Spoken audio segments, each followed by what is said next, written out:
guyyaan har'aa dilbata. Amma immoo Finfinnee naannoo Dhooqa Booraa yookaan isa Magganaanyaa jedhan sana gajjallaan jooraa jira. Garuu maal godha? Yaanni koo as hin jiru. Ilaame isa gola Oromiyaa keessaa isa mana keenyaa sadacha'anii buna qulqulluusaa dhugan isa maaddii tokkotti waliin taa'anii nyaatan isa mee daadhii maali daadhiin beektu moo bookaam dhiisi gaayoon beektu ta'es gaaf tokko barta isa qaa itti godhan sana yaadeeni garuu Finfinneen jira eessaa dhaqeen waan kana argadhaga as yoo bunas karaa marraa tokkuma dhugu torba dhuguun mana keenyatti hafe dacha'anii kokkolfaa waliin nyaachuunis ta'e dhuguun asitti yaadama hafe jedhee utuun jooree jaawwaruu waa arge ilaalaa akka kunuuti yoo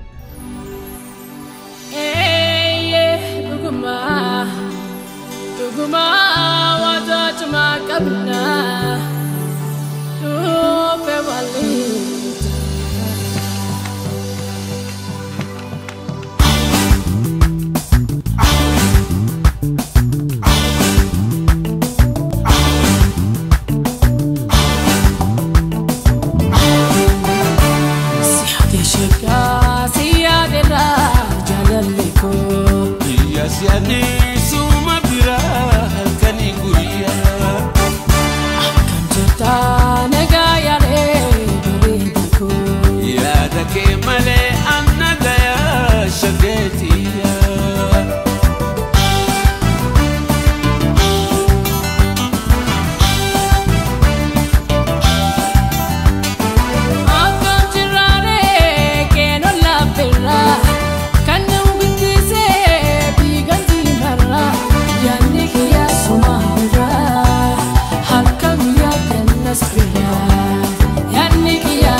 Hunda dursee nu barbaadanii bakka kanatti nu iyyafattanii dhufuu keessaniif baay'ee galatoomaan jedha. Maqaan koo Gizaachee Toleeraan jedhama. Dhalataa Gindabaratii. Kanan baradhe immoo Baahir Daarittidha. Sadarkaa digiriitiin jechuudha. Amma immoo hojii kanarra jirra.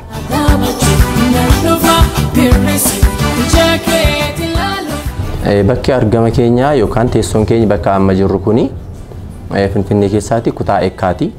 Kutaa Eekkaa naannoo Magganaanyaa jedhamudha. Magganaanyaa keessaa immoo naannoo Lamuu Hoteelii yookaan Shoolaa jedhamudha. Bakka kanatti argamna. Naannoo Zaaf Mishiinarraas ni argamna giddu galeessa jirra waan ta'eef. Gaheen hojii koo abbaa qabeenyaati. Abbaa qabeenyaa Maashoo Koffii jechuu koodha. Maashoo Koffiin waan lama of keessatti qabata. Baarii fi mana nyaataa aadaa Oromoo of keessaa qaba jechuudha. Sarviisiin keenya baay'ee karaa guutuu ta'eenidha jechuun baarii keessatti karaa dhugaatii alkoolii hunda ni qabna. Mana nyaataa aadaa Oromoo keessatti immoo dhugaatii alkoolii kan akka aadaa Oromoo kan ta'e booka ni qabna. Nyaata wajjin immoo caccabsaafaa wajjin itittuu ni qabna. Nyaanna gosa adda addaa ni hojjenna kan akka marqaa, caccabsaa, murmuraa, afaanii yookaan ukkaamsaa kan jedhamu cumboofaa kana ni hojjenna. Dabalatees kan akka nyaata salphaa yookaan immoo kan foonii waaddii kochee kan jedhamu ni hojjenna jechuudha. Baay'inaan qophii barzideey kan dhaloota kabajachuu fi kan qophii qubeelaa asitti keessummeessina. Kanarraan kan hafe immoo manuma isaaniiyyuu ta'anii qophii adda addaa godhachuudhaaf warri booka barbaadan nu ajaju. Booka manatti ni geessina. Mana aadaa warri qaban illee booka nurraatii fudhatu. Damma biyyaatiif illee damma qulqulluudhaan hojjenna. Booka sadarkaasaa eeggate kan Oromoo ibsuun kan magaalaa kana keessatti illee baay'ee barame miti. sadarkaan bo'oo keenya qulqullinaan kan hojjetamudha jechuudha. Namoonni hedduunis nurraa fudhatanii itti fayyadamaa jiru. Gosa nyaataa keessattis hanga biirootti illee kan geessu ofiisitti jechaanii naannootti bakka daldalaa butiikii keessa warri jiranii ni geessinaaf bakka jiranitti jechuudha. Gosa nyaataa keessatti gaa'e nyaata sadarkaa isaa eeggate dhiyeessuudhaa fi qulqullinaan dhiyeessuuf waanuma baramee magaalaa kana keessa jiru osoo hin taane kwaalitiidhaanii fi sarviisiidhaan waan addaa tokko qabannee dhiyaachuudha waan ta'eef kaayyoon keenya nyaata irratti biddeen ofii keenya hojjisiifnanii ofii keenya hojjisiifna. Biddeenas gosa lamaanii xaafii adii fi xaafii diimaa irraati kan nuyi banneennu kan hojjisuus biddeenis kan hojjisiifnus ofuma keenya bakkuma kanattidha jechuudha. Deebi'ee immoo caccabsaa xaafii diimaa irraa kan nu hojjennu. Caccabsaa magaalaa kana keessatti yoo argite ta'e qamadii faa yookaan waan adii irraati kan hojjetamu. Kanaanuu zayitii waan adda addaatiin kan hojjetamu. Garuu nuyi dhadhaa qulqulluutti fayyadamna caccabsaa irratti itittuu wajjin dhiyeessina. Cororsaas akkasuma wanta qulqulluudhaanii xaafii diimaa irraa kan hojjetamu. Kanaaf waanuma aadaa sirrii isaa qabatee deemu wajjin kan nuti hojjennu jechuudha.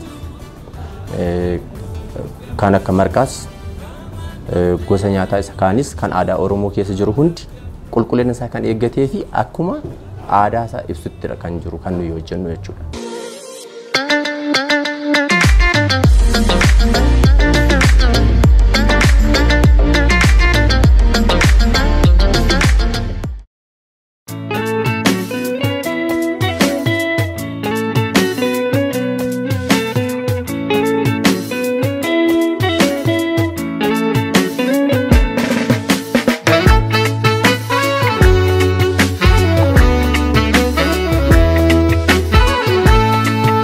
Adambade nafnu ya jigako sirra seenyu na beka gobako kan darbe somebody sisitin kasu natin kasin nairo no gote sayade samangabin wamboni gokse ganna tujisa olimbula male yo masidisa baris dabare dana magechi yo rabbi jede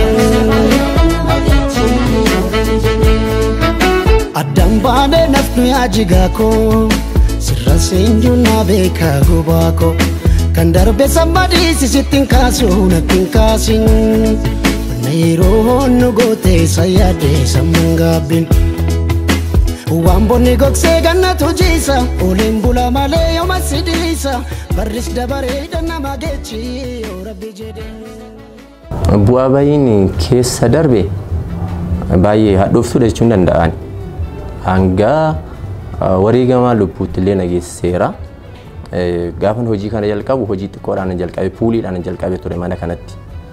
Puulii yommaan hojjedhu irraa kaasee safara kanatti yookaan naannoo kanatti hojjettu jedhanii narratti duulaa turan.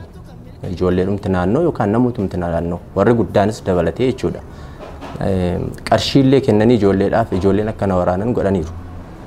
Harka kana waraanamee jira. Mataallee bakka lama na buruqsaniiru. Anaa fi kun yeroo sunitti baay'ee waan hadhaa ture wareegama guddaa ture kanatti kaffale namoonni hedduun gadhiisii bahinaan jedhan yeroo sunitti. Ani garuu gadhiisu jedheetanii nani itti cichee hafee sababiin isaas maallaa maqaa sabaatiin waan ta'eefi gochi kun kan irratti godhame maqaa sabaatiin immoo ani hojii kana yoon gadhiise yookaan safara kana ari'amee yoon bahe borus Oromoon tokko dhalataan Oromoo tokko dhufee iddoo kana hojjechuu hin danda'u jechuudha. Finfinneen kan keenya jennaa mana Oromooti lafa Oromooti jenna garuu Oromoon akka Orma naannoo biraarraa dhufeetti hin ari'amaa jechuudha bakka kanatti. Kanaaf wareegamuu barbaachisa lubbuu isaa ta'uu haana kaffalchiisu malee hin gadhiisu yoon ani asitti wareegama kanas kaffalee bahe boru dhalataan Oromoo biraa dhufee naannoo kanatti hojjechuu ni danda'a jedheetanii nan cichee ture maasin aarsaa kana kaffalee. Mana puulii sun irraa kaasee ngaa xiqqeedhumaanii baarii kanan bane. Baarii gaafan banu wanti isaan irratti duulchisan ittuma dabalaa dhufe. Namoota ani hin beekne natti ergaa turanii meeshaan jalaatii caccabsaa turanii baarii keessa galanii odoon maamilti fayyadamaa jiraniiti namoonni ani hin beekne galaniitiin meeshaa hunda caccabsanii al 3-4 caccabsanii akka jiranitti bahaniiru. waa hedduu keessan dabarse yeroo gabaabduu kana keessatti wanta himamuu hin dandeenye sun irra darbee ammas ani hin dhiibne garuu kana godhee irraa argadheen bu'aa irraa argadhee horii irraa argadhee sun taane xiiqiidha. Inni guddaan isaa xiiqiidha. Kan barumsaan illee jiru Oromoodha. Bal'aanis Oromoodha. Laftis kan Oromoodha. Qe'eedhuma Oromoo irratti hojjennee jijjiiramuu hin dandeenyu jechuudha. Kun immoo duula yeroo jaarraa dheeraa keessaatii ka'ee haga ammaatti nurra jirudha. Kan nu darbedhas. Sababa kanaatiinis kan Oromoo hedduun magaalaa kana keessatti hin argamne. Finfinneen kan keenya inni garuu Finfinnee keessaatii nuti mana bashannanaa hin qabnu, mana nyaataa hin qabnu, mana boqonnaa hin qabnu, mana itti wal arginu hin qabnu, mana itti teenyee boqonnee waliin ittiin haasofnu hin qabnu. Isa kana laaleetaniinan irratti aarsaa akkan kaffalu na godhe jechuudha. Dabalatee baarii sun hojjechaa dhumarraa mana nyaataa aadaa Oromoo kanatti galee egaa kaayyoon koo kana keessatti maalla baarii yookaan puulii sun qabachuuf osoo hin taane yeroo sunitti egaa humna hin qabuuni waa xiqqoorraa ka'eetaniin gara guddaatti yookaan gahuudhaafidha. Kaayyoon isaa inni guddaan maalidha nani barbaadu manuma nyaataa beekamaa sadarkaasaa eeggatee aadaa Oromoo sirriitti calaqqisiisu waan Oromoo sirriitti of keessaatii qabu bal'inaan hojjechuudha. Kaayyoon gara fuulduraas ta'e haga ammaattis adeemsi koo isumaaf.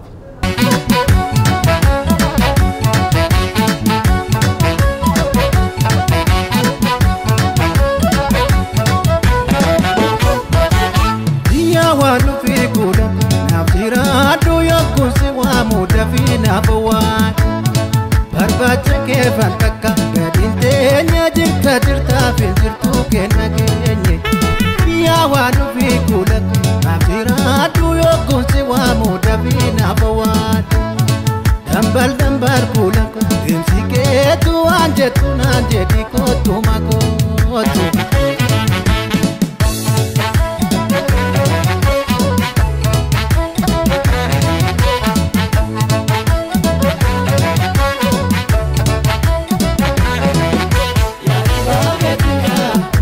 Mararoonu walwaamnu michuuku hedduudha kan nuti naafu maraafu jaalala keenya kichuufe michuudha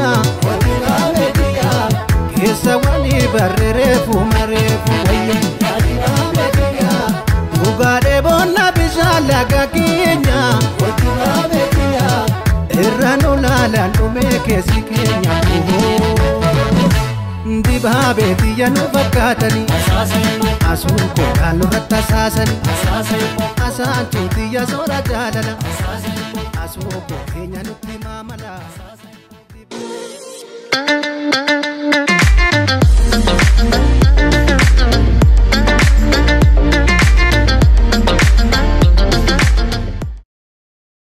Jarri maal jedhanii Oromoo malee namni fayyadamu achiin galiinaa yoommaa jedhanii Oromoon keenya immoo jarri akkasitti nu yaadu waan ta'eef nuyi mana Oromoo barbaanneetiin wal jajjabeessuu qabna jedhee odoo barii gaariidha. Odoo haala kanaa walitti dhullee eenyumni wal jabeessine kan biraallee kan akkasii miti kan kana caalus hedduun Finfinnee kana keessatti dhalachuu danda'u jedheetaniinan abdadha maal nama ni qabna. Qabeenyas ni qabna waa midhamnee miti. Aadaa wal barbaachuu fi wal deeggaruuti kan nuyi dhabnee jechuudha. Saboota kana doolaaltee kan akka Guraagees kan akka Tigireesii baay'ee wal utubu. Karaa isaan ittiin istiraatiijiin isaan ittiin wal utubanillee bal'aa fi baay'ee kan nama dinqisiisudha. Kana uummanni keenya hin beeka baay'een isaa.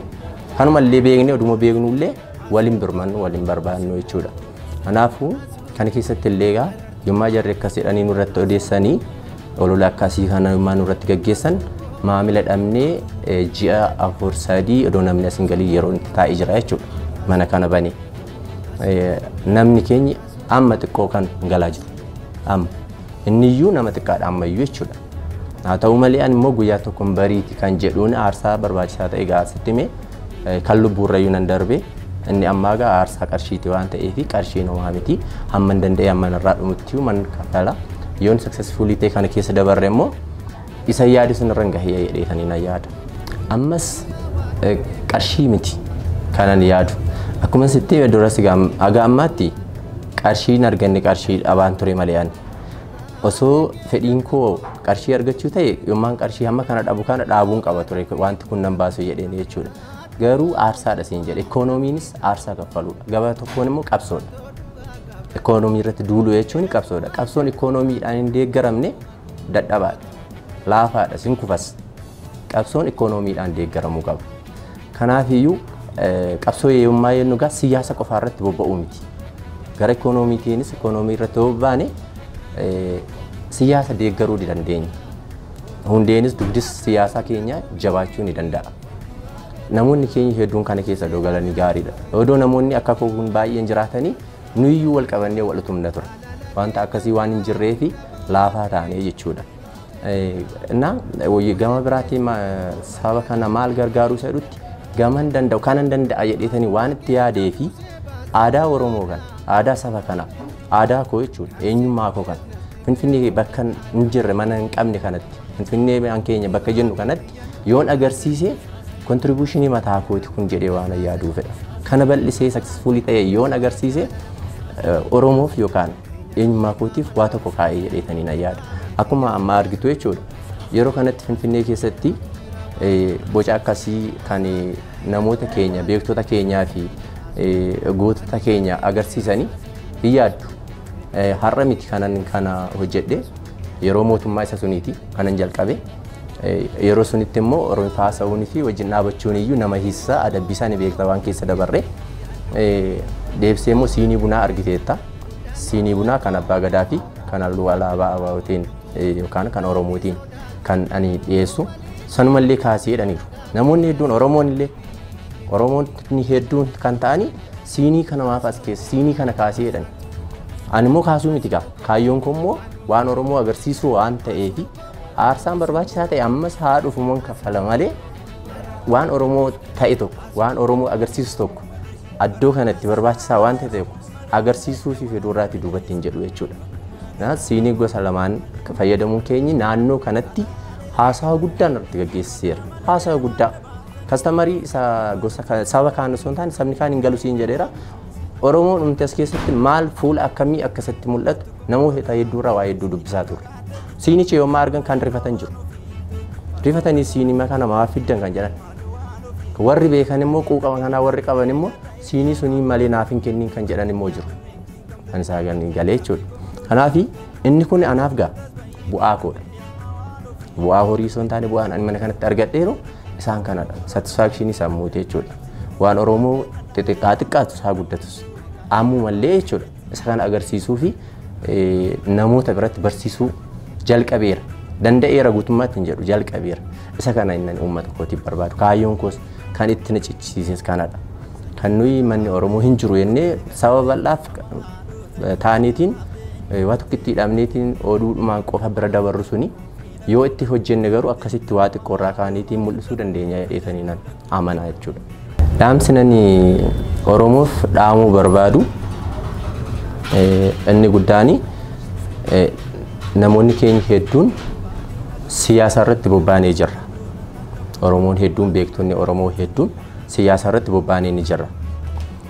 Warri kaan immoo warri hafne yookaan immoo gariin keenya immoo ikoonomii irratti odoo bobbaanee qabsoo siyaasaa qofa osoo hin taane qabsoon siyaasaa akkuma jirutti ta'ee qabsoo ikoonomiis odoo itti dabalannee siyaasa keenya ni jabeessa siyaasa keenya ni utubaa qabsoon maannoo ikoonomiin dugda siyaasaati utubaa siyaasaati. Kana gochuuf immoo Finfinnee keessatti Oromoon rakkoo guddaa qaba. Kanaaf immoo ikoonomiidhaan Finfinnee keessatti hojjechaa odoo wal qabanne odoo dagaagne ikoonomiidhaan odoo humna godhanne kana gochuuf immoo odoo wal barbaanne Oromoon wal barbaaduu qaba. Oromoon aadaa wal barbaaduu godhachuu qaba. Aadaa wal guddisuu godhachuu horachuu qaba. Akka saboota kaan fakkeenya godhachuu dandeenyas saboota kaan fakkeenya fudhachuus dandeenya irraa barachuus dandeenya wal barsiisuus qabna wal barbaadu wal iyyaafachuuni Oromoo irraa wanta guddaa barbaachisudha. Kana biratti immoo akka ilmi Oromoo tokko waa xiqqoorraa ka'eetiin nan guddadha hojii yoo jalqabe Finfinnee keessatti akka Ormi nurratti duulu beekuu qaba Oromoon. Kana beekee wal iyyaafachuu qaba jedheetanii dhaamsa koo dabaladha. Dhugaadha mana kanaaf oolii maatii tokko argeera. Baay'ee nama kabajuu haalaan nu simatanii wanti isaan qabanis akkuma isin daawwattanidha. Isinis egaa mana keessan isa sana yoo yaaddan maashoo koofii kottaa isiniin jenna. Torban dhufu bakka biraatti hanga wal arginutti nagaan tura. Koya shunge me chim chim gona, koya shunge me chim chim gona, koya shunge me chim chim gona. Ya waya ko fulye ya waya ke tala ya sahidin tatarare. Ya gara ko fulye ya gara ke tala ya sakidin gar base. Na ya saja bota kemi aha na ya sama legal chumi. Na ya daba argoja kemi gurbana ya dama lenargumi. Hola gaba waye ke sabasu tala areda she kabanito. Golfa mata waye sitarasu tala bareda ke sagamifo. Garamani waye gubatera aha jabota bisha no basi. Baredana haya fuda tera gurbata emima kenolasi. Lafa gaba waye baya basan tala hola molko tokko dedi. Ana gara waye na emasan tala yona tokko wajin tesi. Ha ijaru waye bani jare aha neti gum dagaleko. Ha inafu waye bani nafe gurbano niso jalaleko.